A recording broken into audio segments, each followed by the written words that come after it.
여러분 어제 말씀을 통해서 예수님은 이제 제자들을 떠나셔서 아버지께로 가신다고 말씀하셨습니다. 강조하셨죠. 오늘 본문에도 앞부분에 그렇게 언급하고 있습니다. 하지만 오늘 본문에서 예수님이 강조하고 계시는 사실은 예수님이 제자들에게 오신다는 것입니다. 가신 그분이 어떻게 오실까? 예수님의 오심은 오늘 본문에서 세 가지 모습으로 달리 나타나고 있습니다. 하지만 이 세 가지 모습은 다르게 나타나지만 그 예수님은 모든 예수님을 향한 이제 사랑이 전제되어 있습니다. 이 세 가지 모습은 다르지만 사랑이라는 것이 전제가 되어 있다는 겁니다. 그래서 오늘 함께 우리는 예수님이 어떻게 다시 오신다고 말씀하고 계신가 함께 살펴보며 이미 우리 안에 우리에게도 오신 그 예수님을 어떤 분인가를 다시 한번 생각하고 이 사순절 기간 또한 그 예수님을 더 깊이 묵상하는 그런 저와 여러분이 되길 간절히 소원합니다. 먼저 오늘 예수님은 첫 번째 성령님을 통해서 다시 오신다고 말씀합니다. 오늘 본문 15절부터 17절을 보시면 이렇게 말씀합니다. 너희가 나를 사랑하면 나의 계명을 지키리라. 내가 아버지께 구하겠으니 그가 또 다른 보혜사를 너희에게 주사 영원토록 너희와 함께 있게 하리니 그는 진리의 영이라. 세상은 능히 그를 받지 못하리니 이는 그를 보지도 못하고 알지도 못함이라. 그러나 너희는 그를 아나니 그는 너희와 함께 거하시며 또 너희 속에 계시겠습니다. 이미 예수님은 13장 34절을 통해서 우리에게 새 계명을 주셨습니다. 그게 바로 서로 사랑하는 말씀입니다. 그런데 오늘 말씀에도 보면 예수님을 사랑하는 자만이 이 계명을 지킬 수 있음을 말씀합니다. 그리고는 예수님은 사랑하는 자들에게 예수님을 사랑하는 자들에게 예수님이 떠나시더라도 어떻게 하십니까? 또 다른 보혜사를 바로 성령님이 오셔서 그들과 함께하고 계실 것을 오늘 본문을 통해서 16절 이유를 통해서 다시 한번 말씀해 주고 있는 것입니다.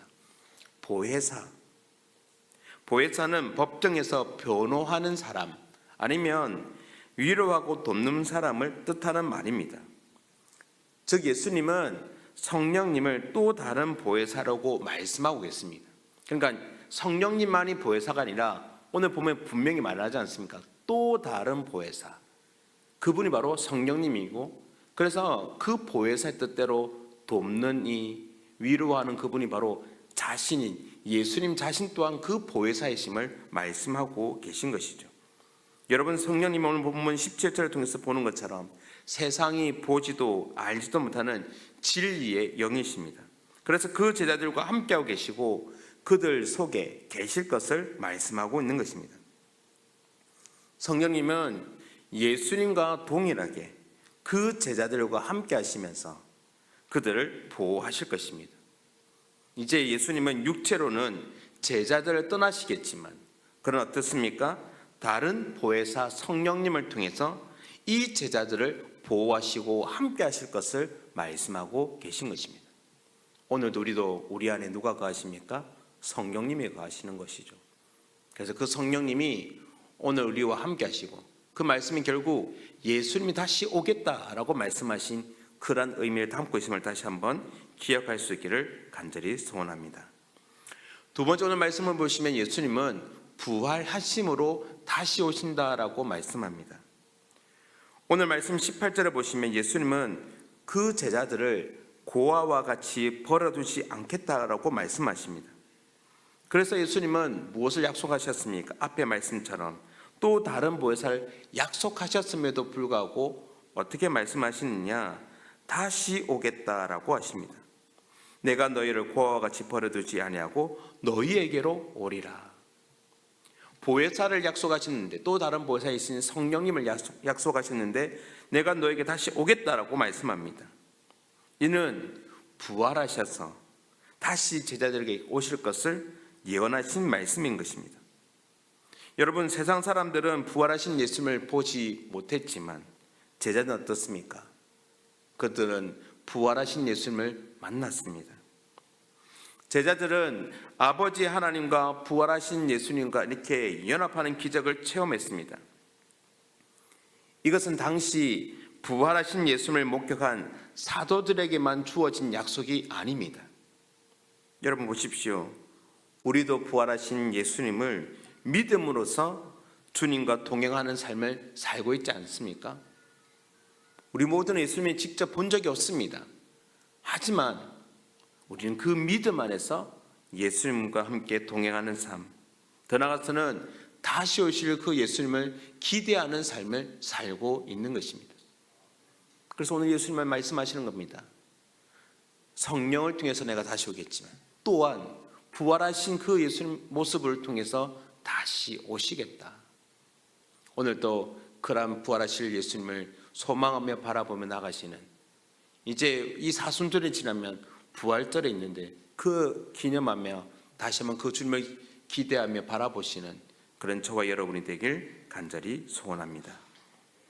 마지막 세 번째 오늘 예수님은 이렇게 부활하신 성령으로서 또한 부활하신 모습 외에도 말씀으로 다시 오시겠다라고 말씀하고 있습니다. 자, 오늘 본문 21절을 한번 보십시오. 이렇게 말씀합니다.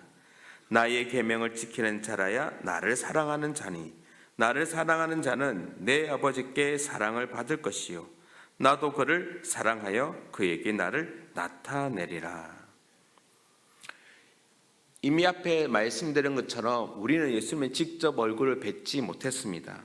그러나 오늘 말씀을 따르면 어떻습니까? 그 계명을 지킴으로써 우리는 예수님을 사랑하는 자로 인정받고 예수님께 사랑을 받을 수가 있는 것입니다. 이런 예수님 말씀을 하시니 22절을 보면 가룟 유다가 아닌 다른 유다가 예수님께 그런 질문을 하는 거죠.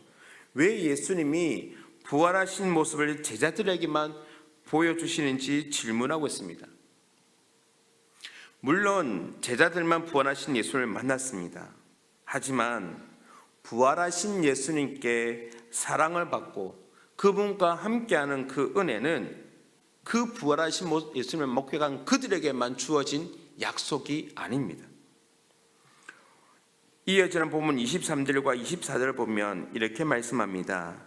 예수께서 대답하여 이르시되 사람이 나를 사랑하면 내 말을 지키리니 내 아버지께서 그를 사랑하실 것이요 우리가 그에게 가서 거처를 그와 함께하리라. 나를 사랑하지 아니하는 자는 내 말을 지키지 아니하나니 너희가 듣는 말은 내 말이 아니요 나를 보내신 아버지의 말씀이니라. 여러분, 오늘 말씀, 예수님의 이 말씀은 이런 겁니다. 예수님의 말씀을 듣고 지키면 그 예수님을 사랑하는 자로 인정을 받고 있겠지만, 그래서 예수님이 말씀하신 예배하신 그 거처를 함께 누릴 것을 말씀합니다. 아버지 하나님께 사랑받는 자녀가 된다는 것입니다. 부활하신 주님을 이 땅에 만나지 못한 사람들은 그 부활하신 예수님을 만나지 못했기 때문이 아니라 무엇을 한 것입니까? 한마디로 말하면 주님의 말씀을 지키지 않았기 때문에 그렇게 된 것이다라고 말씀하고 있는 것입니다.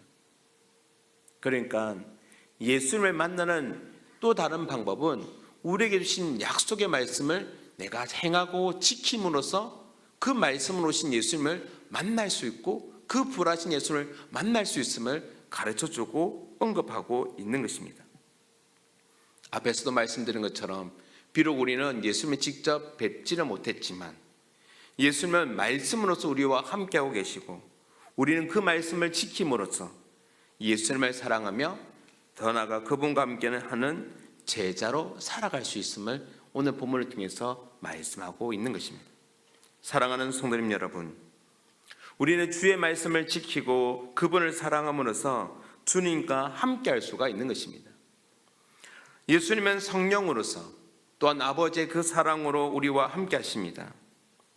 예수님의 그 계명, 특별히 우리에게 말씀하시고 강조하신 서로 사랑하라는 이 세 계명을 지키는 자들 안에 바로 성삼위 하나님이 우리와 내주하시며 우리에게 사랑과 은혜를 베풀어 주신다는 것입니다. 이렇게 약속하신 예수님의 말씀 앞에서 우리는 할 수 있는 것은 아주 단순합니다. 맡겨진 사명은 너무나 단순합니다. 바로 마음과 뜻과 정성을 다하여 주님을 사랑하고 더 나아가서는 서로 뜨겁게 사랑하면 되는 것입니다. 이렇게 함으로써 우리는 이미 이 땅 가운데만 하나님의 나라를 전파할 수가 있는 것이죠.